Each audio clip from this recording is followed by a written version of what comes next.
Res Radio 91.3 is KOPA FM Pala. It's about a minute before 12. I'm John, and this is Pala Today for Tuesday, August 23rd, 2011. Happy birthday today, Copy McGee and John Molina Jr.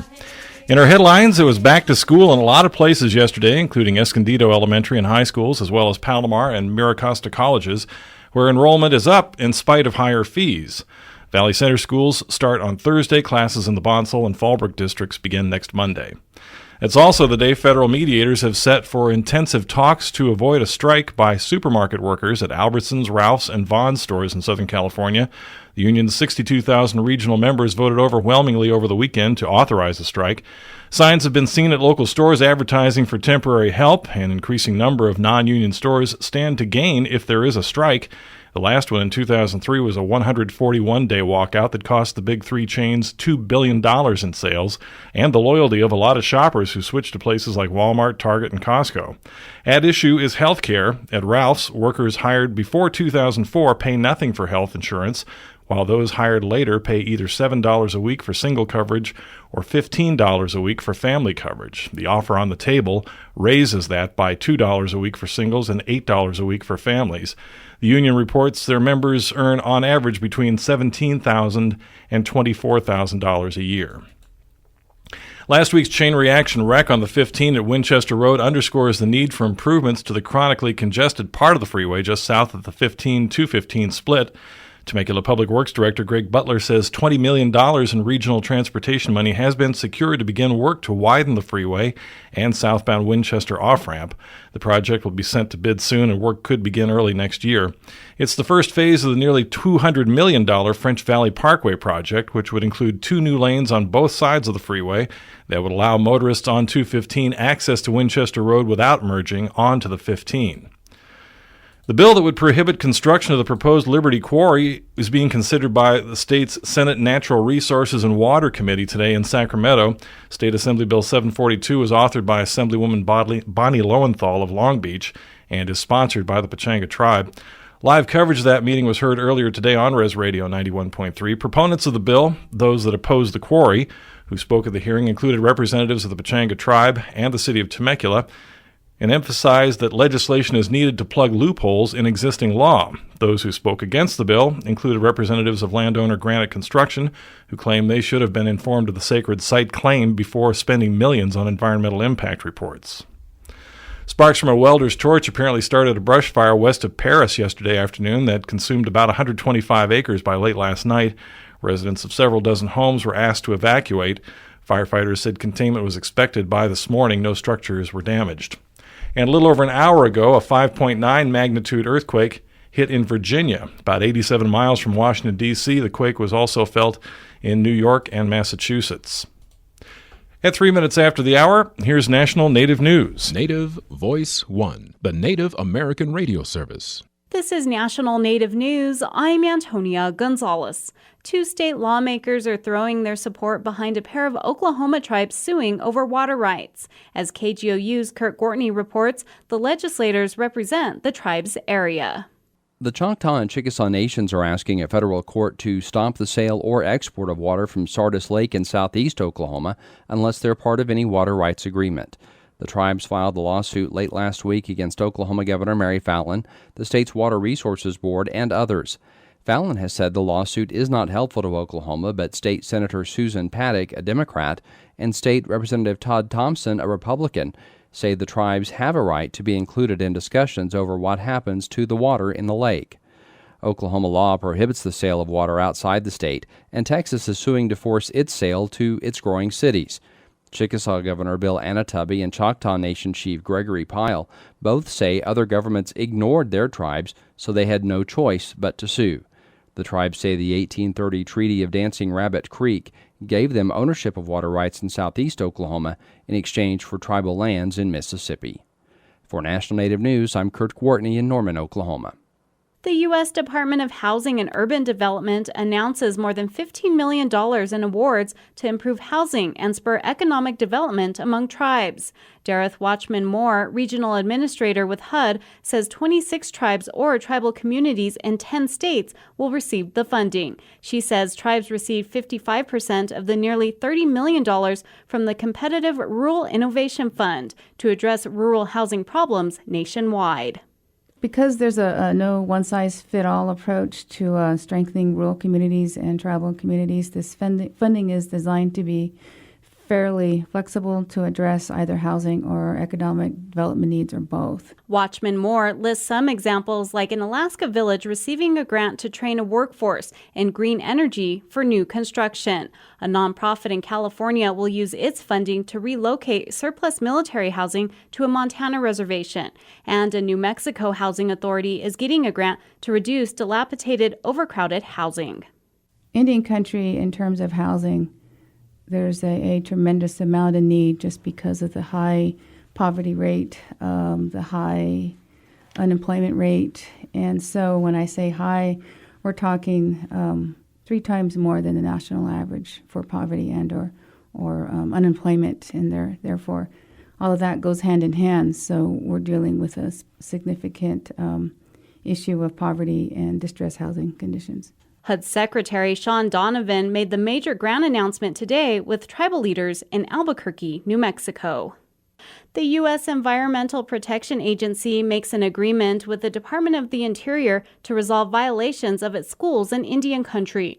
The settlement will strengthen public health and environmental protection and improve environmental management. The EPA announced Monday the settlement for alleged violations of waste, water, air, toxics, and community right-to-know laws at schools and public water systems. The settlement will include the Bureau of Indian Affairs and the Bureau of Indian Education correcting alleged violations at 72 schools and 27 water systems. The settlement comes after EPA inspections of more than 100 BIE schools.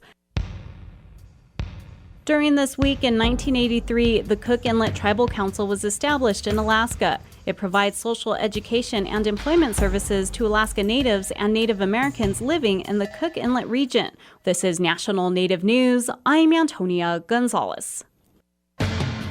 National Native News is produced at the Annenberg National Native Voice Studios in Albuquerque, New Mexico by Kowanik Broadcast Corporation, with offices in Anchorage, Alaska.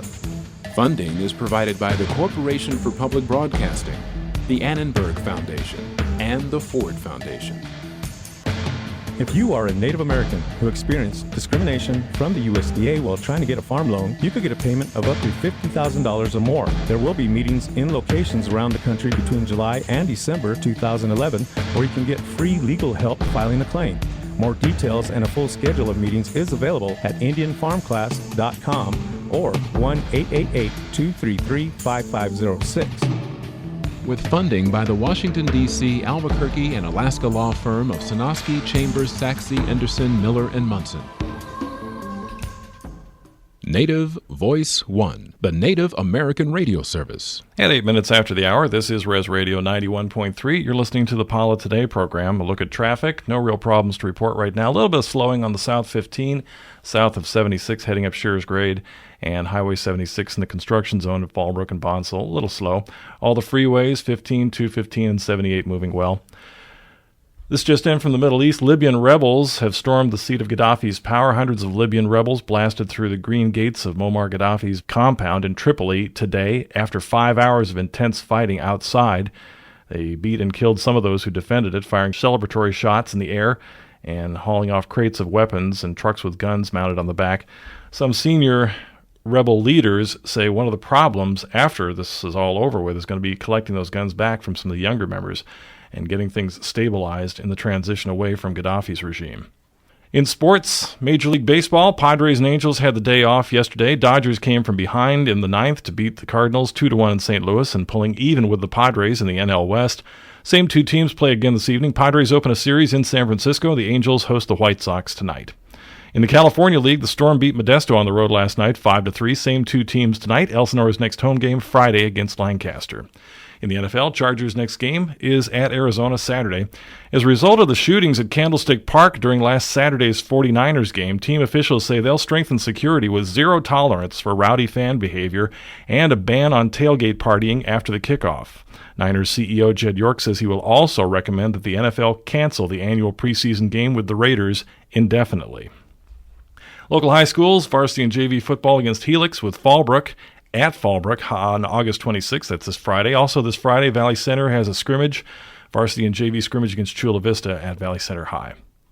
In business, the Dow is back up to 11,000. Here's the midday report from MarketWatch.com. Wall Street opened higher this morning, but like yesterday, the early gains have shrunk some. Right now, the Dow is higher, but only by 52 points.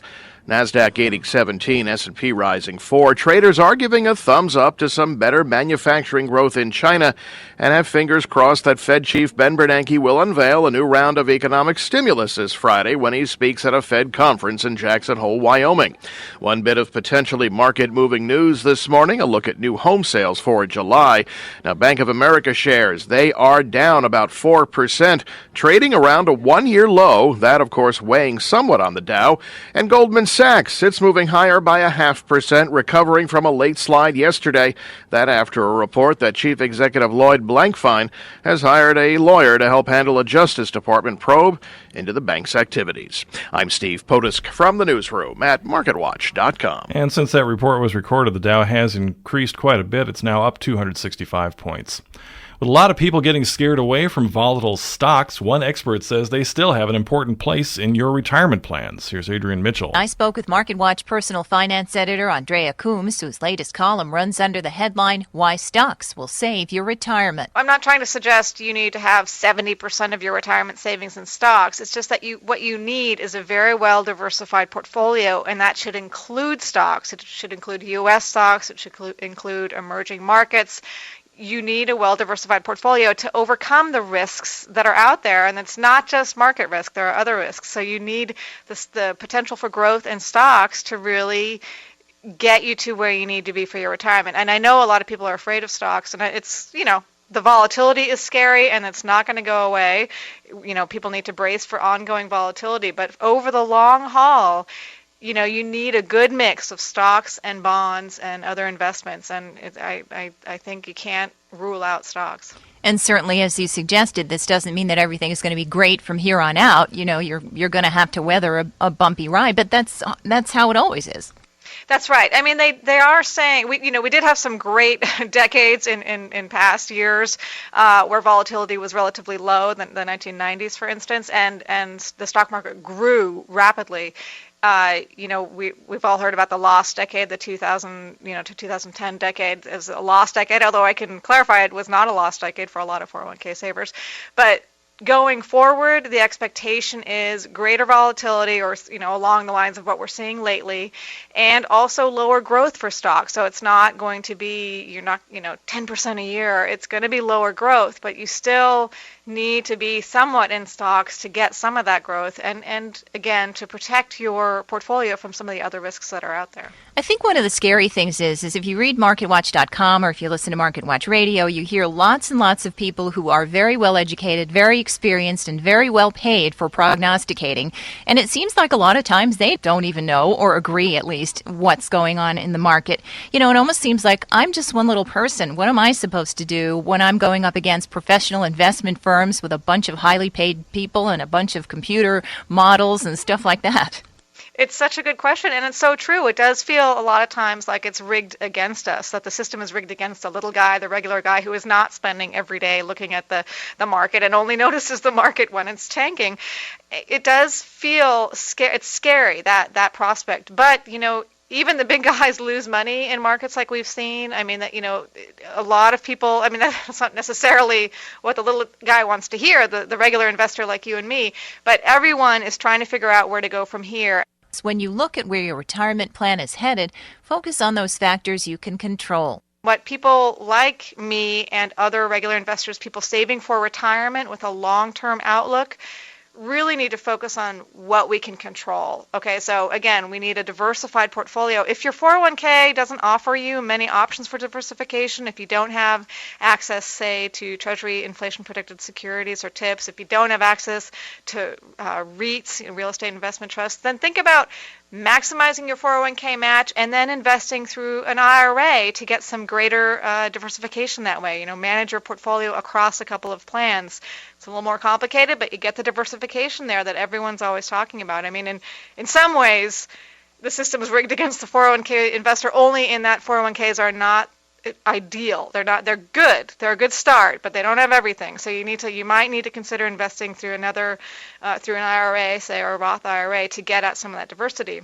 Another thing you can control, so you can control how well diversified you are. You can control how much you're spending and how much you're paying for mutual funds. Buy index funds. They're cheap.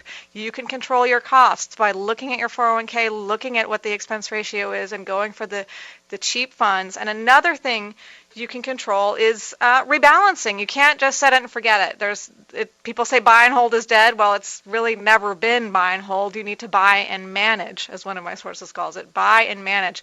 Look at your statement look at your 401k plan every quarter.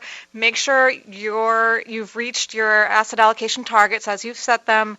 If they're out of whack, then you need to, get out of one investment, reduce your holdings in one type of investment and move and increase your holdings in another type of investment. That's rebalancing. Just if you say you want 30% in stocks, make sure you're at that allocation every quarter, and if you're not, you need to adjust. Finally, there's this whole concept of risk. Now, obviously, if I take all my money and put it under my mattress, aside from the possibility of a home burglary, that's a very non-risky investment, but it's not going to make my money grow. We kind of just have to look at this whole concept of risk.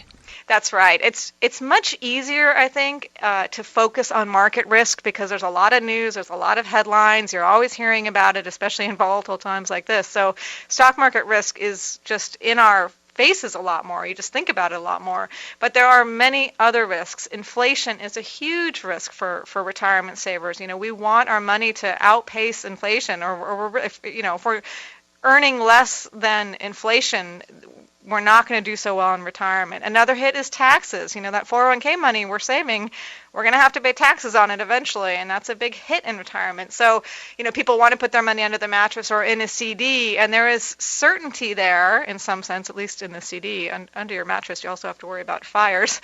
But there's a certainty in a CD, but you're not safe because you're not, with the rates they are these days, you're not going to outpace inflation. So think about all of these factors. Have some money in a cash-like investment, and the closer that you get to retirement, the more you need to think about that. But people, mid-40s, even 50s, stocks.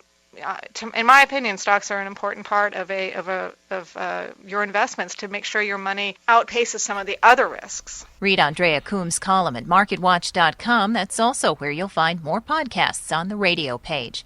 And that's it for Money, Markets, and More. Thanks for listening. I'm Adrienne Mitchell.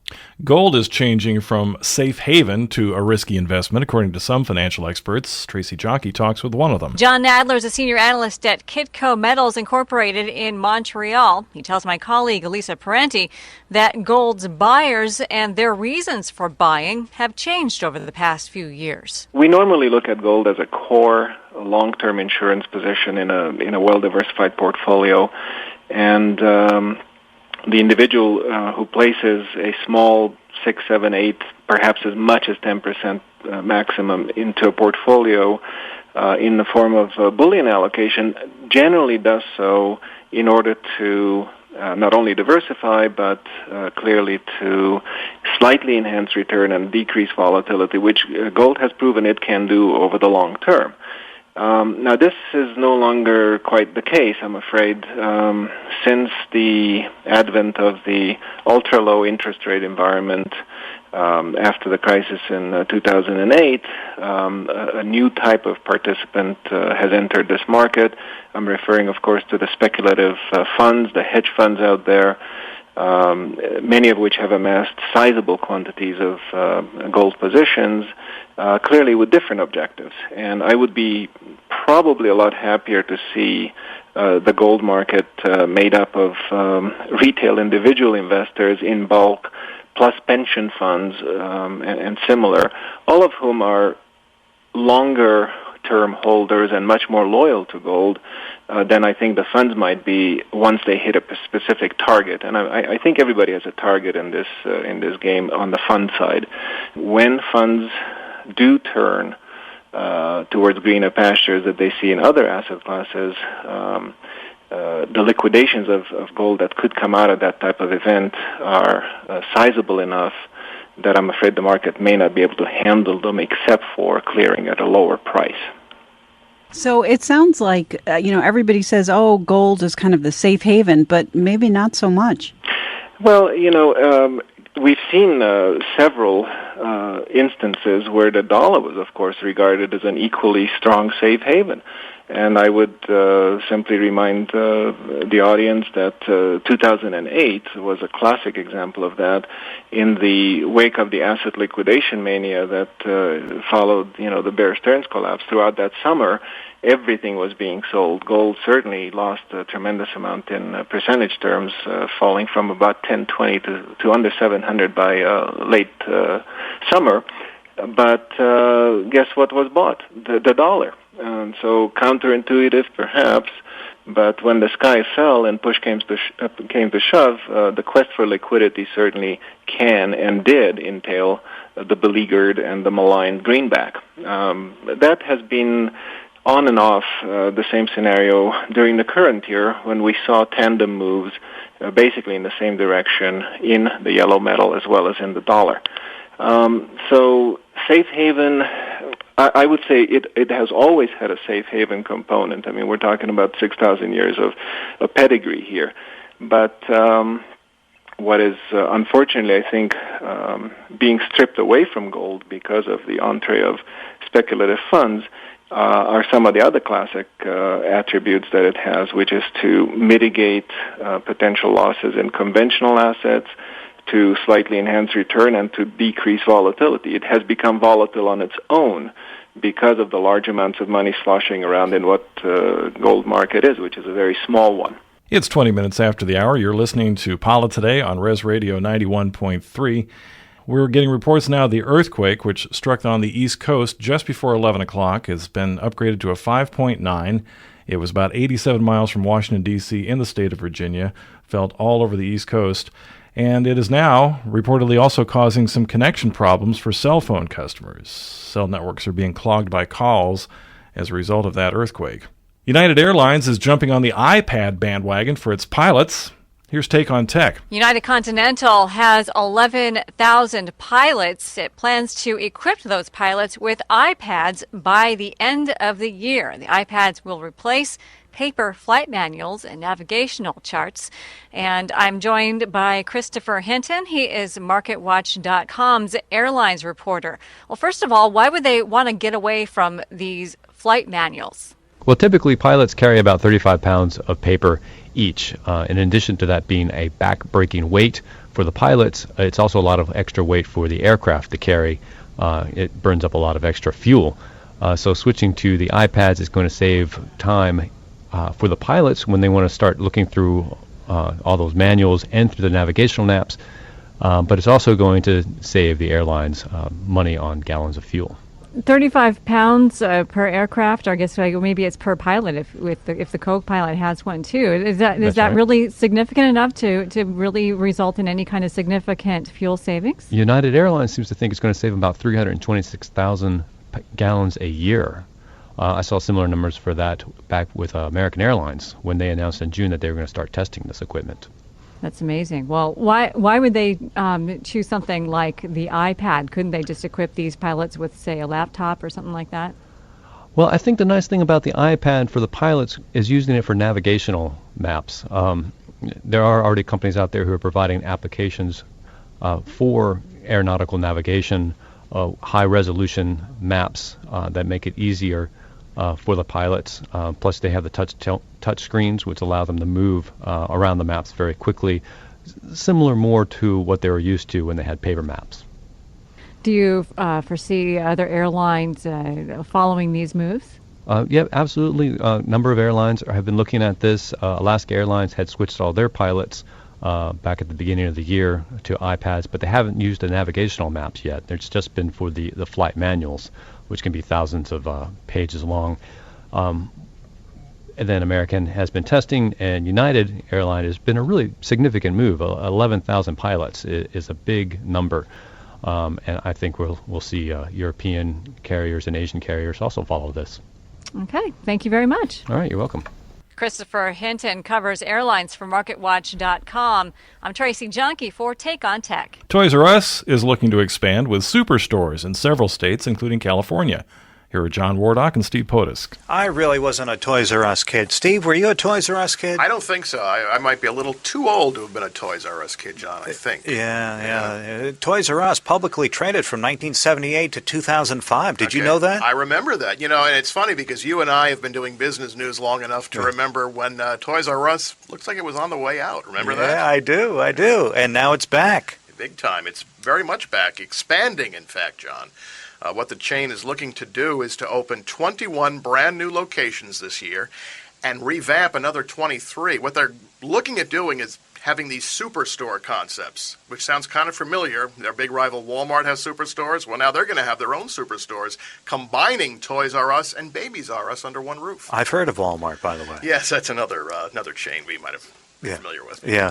So I guess the idea is they're trying to go public. Ultimately, that's the goal here. So they want to show that they're expanding their footprint, and they're going to end up in more places here. I guess they're looking at Alabama, California, Texas, and New Jersey, according to the Associated Press. Yeah, I mean, I have the press release right here, and we're looking, yes, California, a big target, Texas, a big target, and some of the other places you mentioned around the country, to open up these brand new stores, a lot of them these big superstores. So that'll be interesting to see how that develops. On the other side of the equation, I think it was last year, they had these dinky outlet-driven stores. Remember those? Yes, the little stores they were doing for the holidays and malls. They wanted to have these little Toys R Us stores, so go on the other extreme. So I guess they're trying all sorts of things. I was at some outlet, and all of a sudden there's Jeffrey the giraffe.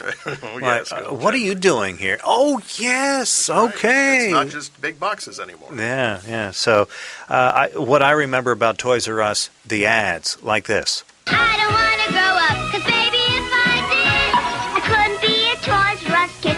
More games, more toys. Oh boy, I want to be a Toys R Us kid. Wasn't that nice? That was a special moment there. That was very nice stuff. I remember those commercials. Wanna be a Toys R Us kid. Don't know if I would want to be a Toys R Us stock investor, but maybe one day. So Steve Potisk joining us here on Red, White, and Blue Chips, filling in for Ann Cates. Ann will be back sometime, right? I guess I believe so. She might be at Toys R Us shopping right now. She could be right now. Yeah. Well, thanks, Steve. Thanks, John. Final look at stocks right now. The Dow Jones average up 302 points at 11,156, having a very good afternoon. NASDAQ up 92.5 points, and the Standard & Poor's up about 35.5 points. Programming on Res Radio 91.3 is brought to you in part by the Pala Band of Mission Indians and donations from listeners like you. That's why you're hearing this show, Pala Today, every Monday through Friday at noon. Every night at midnight, it's the Old Time Radio Hour. Tonight, being Tuesday, it'll be Gunsmoke and the Aldridge Family. Also on Tuesdays, you hear Classic Country Saloon with Scott Stone. That's coming up right after this show. From 1 till 4, it's Mark's Groovy Trip, Top 40 70s Music and Trivia with Mark Gleason. And coming up then at 4, Scott Stone with the live show, countdowns of contemporary and country music charts for this week. Reggae Pala, coming up tonight, an hour of reggae at 7 o'clock. Voices from the Circle airs Wednesdays at 11 a.m. and repeats then again Saturday morning at 9. Wednesdays at 12:30, Galaxy Moonbeam Night Sight with Smitty, Mike, and Ian talking about the history of media, communications, and all kinds of baby boomer good things. Wednesday afternoons at 4 is Heaven-Bound Gospel Music with hosts Reverend Dennis Trujillo and Ken Johnson. And Wednesday evening, Res Dub Reggae with Elijah, all here on Res Radio 91.3. Pala forecast, sunny and 94 today and tomorrow, clear and 61 for the next 2 nights. It'll warm up to about 100 Thursday and Friday with overnight lows about 65. Saturday and Sunday should be in the mid-90s. There'll be Pop Warner football scrimmage games tomorrow at the Jim Banks Sports Park from 5 until 8 in the evening, and burritos and hot dogs for sale. That's a benefit for Pop Warner program. 2 more Start Smart driving classes at Fallbrook High School, one tomorrow and then September 7th. All students who want parking permits at Fallbrook High need to complete one of these courses. Make your reservation through Sheriff's Deputy Mark Cahill at 760-451-3190. Any phone number or website you miss, or you're looking for attribution on any of the stories you hear here on Res Radio, you'll find that at our website, palatribe.com, the 91.3 page. San Diego County Public Health Office is offering a Tdap booster shot clinic Thursday, August 25th from 11 till 5 at the Fallbrook office, 130 East Alvarado. All junior and senior high school students need proof of the Tdap booster since the age 7 if you want to attend classes this fall. The Pala Honoring Traditions Powwow is coming up this Friday, Saturday, and Sunday, the 26th through 28th. Native music, dance competitions, food, peon tournaments. Contact the KOPA Cultural Center for more information at 760-891-3590 or our website, palatribe.com. Western Barbecue and Fire Trucks is the theme for the hot summer nights at Main and Alvarado and Fallbrook from 5 till sundown this Friday. Streets close at 4:30. Their website is connectionsfallbrook.com. Native American Veterans Association meets 10 a.m. first Friday morning of every month at Rincon Clinic, Community Room B. All veterans and spouses are welcome, and their next meeting is coming up September 2nd. Riders of the Purple Sage perform at the Mission Theater in Fallbrook Sunday, September 4th, 3 o'clock in the afternoon. MissionTheater.com is the website. And now through Labor Day, Mingay International Art Museum in Balboa Park has classic and contemporary native art, including works by Robert Freeman. The Mingay is open Tuesdays through Sunday from 10 to 4. Saturday, September 10th, the 2011 Traxxas Pala National Races at Pala Raceway. This was the really big one that caused the traffic jam last year, so there's going to be lots of extra parking and an additional entrance off McGee Road this year, along with better traffic and parking direction. PalaRaceway.com is the website. North County firefighters invite everyone to join them for a remembrance of the events and people of 9/11, coming up Sunday, September 11th at 8:45 in the morning, corner of Stewart Canyon and Pankey Roads. To find out more, 9-11stairclimb.com. Pala Casino has free movies every Thursday evening at 8:30 under the stars in the Palomar Starlight Theater, with recent first-run films this Thursday at 8:30. Bring your blanket or beach towel. If you want to be right down front, they give you chairs, but if you want to be way down front, bring a towel, spread out on the grass, and it's Toy Story 3 this Thursday. Thursday the 1st, Secretariat, September 8th, Iron Man, September 15th, Night and Day. Friday nights at Infinity, video dance parties from 9 till 1. Saturday, tribute bands, followed by Club Pala. This Saturday, it's 80s All-Stars at 9:30. Ventriloquist and stand-up comedian Jeff Dunham does a show at the Palomar Starlight Theater Friday the 26th and Saturday the 27th. And Cyndi Lauper will be at Infinity Thursday, November 3rd. Gordon Lightfoot at Infinity Saturday, November 5th. And that is Pala Today for this day. Thanks for listening to Res Radio 91.3. Classic Country Saloons coming up next. Res Radio 91.3.